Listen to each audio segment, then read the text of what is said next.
지성호, 최영호, 조명의 의원은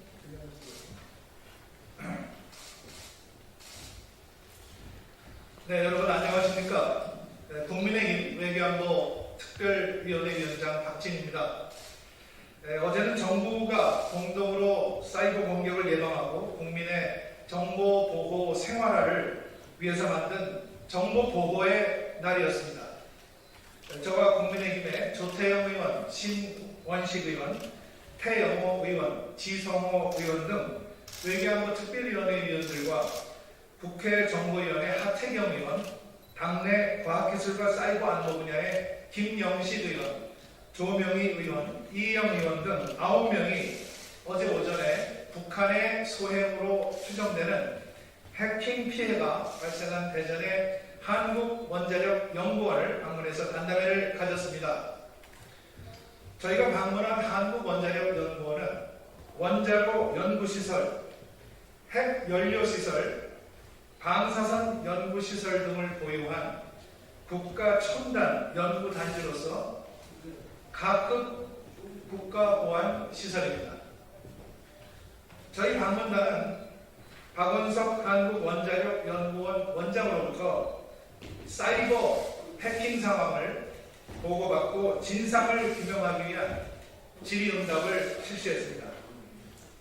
한국원자력연구원의 보고에 따르면 이번 해킹과 관련해서 현재 연구원의 역량으로는 어느 곳에 얼마나 접속했는지 정확히 파악하는 데 한계가 있고 국정원이 관련 자료를 분석하고 있고 아직까지 최종 조사 결과는 공유되지 않은 상황이라고 합니다.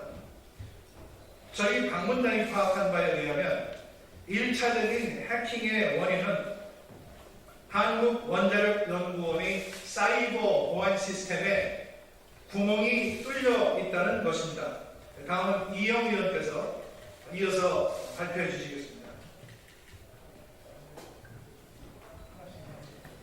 한국원자력연구원은 일단 발생한 해킹이 주요 기술 내용이 포함된 시스템이 아니라 행정 업무와 관련된 시스템에 접근한 것으로 인지하고 있다고 얘기를 했습니다. 그러나 해커들이 해킹 후에 행위 기록을 지운다는 점을 감안한다면 현재 파악된 것 이상으로 정보가 누출될 가능성을 배제할 수 없습니다. 아울러 이번 해킹 이전에 사용하고 있는 VPN이라는 장비의 취약점에 관해서 보안 조치할 것을 권고했음에도 불구하고 암호 변경 등 적극적으로 대처하지 않았던 것이 이번 사고의 가장 큰 원인이었습니다. 또한 과학기술사이버안전센터에서 악성 의심이 되는 IP 한 개가 연구원 VPN 시스템에 접속한 것을 5월 29일 토요일에 탐지하여 한국원자력연구원에 통보하였음에도 불구하고 이틀이 지난 5월 31일 월요일에서야 악성 코드로 오신되는 IP에서 한국원자력연구원 VPN 시스템에 로그인한 것을 확인하였고 그제서야 연구원 VPN 시스템에 접속한 외부 IP 13건을 차단하고 VPN 시스템 보안 패치 및 접근 차단 조치가 이루어졌습니다.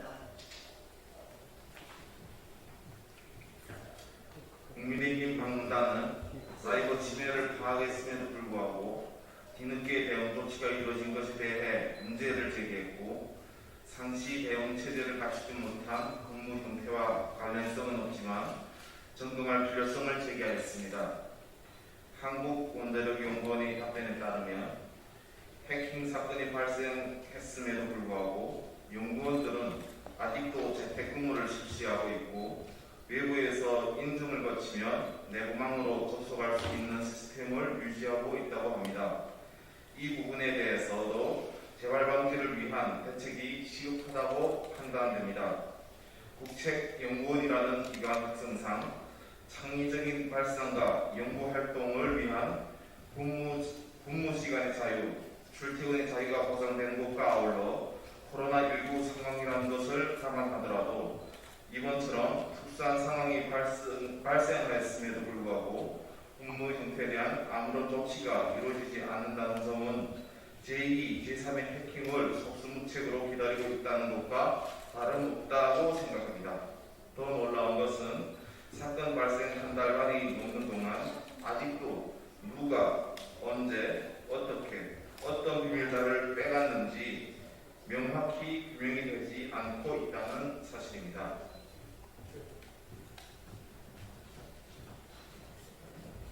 그러나 이것을 한국원자력연구원만의 책임으로 볼 수는 없습니다.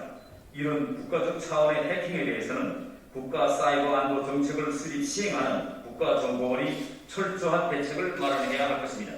그리고 한국원자력연구원을 소관하는 과학기술정보통신부도 구체적인 대책 마련에 나서야 할 것입니다.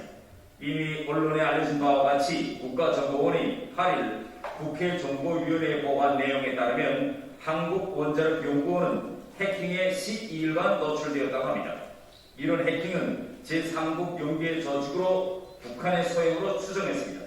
아시다시피 2012년 북한 정찰청국 산하에 전략사이버사령부가 창설된 이후 현재 활동 중인 북한 해커가 6,800명 규모로인 것으로 추산되고 있습니다.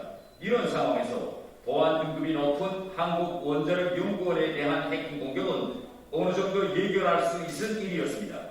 만약에 북한이 우리의 국가 원자력 기술 연구 개발의 핵심 기관인 한국원자력연구원과 해군의 3,000톤급 신형 잠수함 등 각종 함정을 건조하는 대우조선 해양 그리고 국산 전투기 KF-21을 생산하는 한국항공우주산업을 해킹했다면 이것은 명백한 국가급 사이버 테러입니다.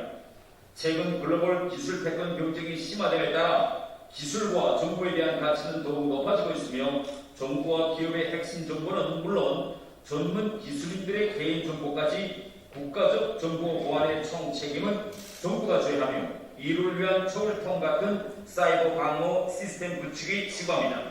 북한은 인터넷이 없어 외부 세계에서 중요 기관들에 대한 접근이 불가능한 구조임에도 불구하고 내부망과 외부망을 철저히 연결시키지 못하게 하고 있습니다.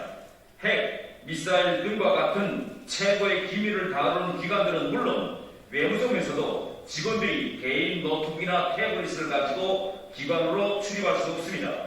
핸드폰인 경우 출근하여 국 단위로 핸드폰 보관하게 합니다. 업무를 보는 사무실에서 개인 노트북이나 태블릿은 물론 핸드폰은 철저히 금지되어 있습니다. 그러나 우리의 경우 중요 기관들에서조차 직원들이 개인 노트북, 태블릿, USB를 휴대하고 출입할 수 있습니다. 앞으로 코로나 팬데믹이 장기화될수록 재택근무와 재량 근무는 늘어날 것입니다. 이런 상황에서 국가의 중요한 기밀을 다루는 부서들에서 지금처럼 재택근무, 원격근무를 허용할지 여부는 정부가 심각히 검토해야 됩니다.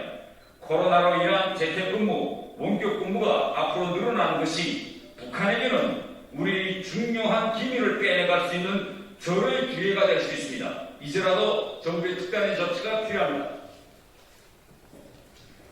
이에 국민의힘 외교안보특위와 과학기술 사이버 분야의 의원들은 다음과 같은 대책을 제안하고자 합니다.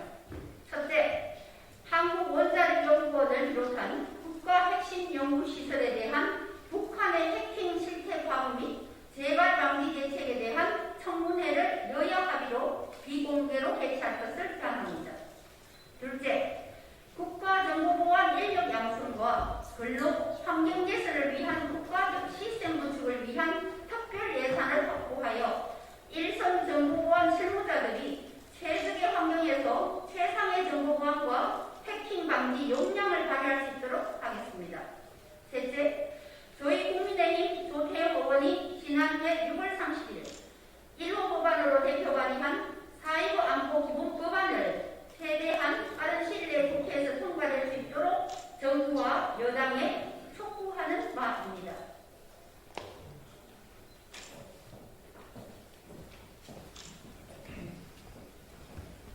문재인 정부가 세계 최고의 원전 기술을 보유한 대한민국의 국가과학기술연 총 직결체인 원자력 기술을 포기하고 태양광과 풍력 등으로 대체하겠다는 것은 납득할 수 없는 일입니다.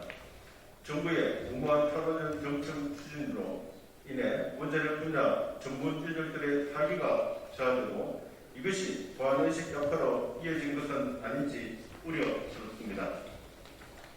어제 간담회에 참석한 한국원자력계의 한 원로는 인간의 삶을 풍요롭게 할 수 있는 최고의 기술이 원전 기술을 하장시키는 현실이 안타깝다라고 지적하면서 북한에서는 원자력 과학자들의 최고 대우를 받는데 오히려 우리나라 원자력 과학기술자들은 홀대를 받고 있다라고 탄식을 하셨습니다.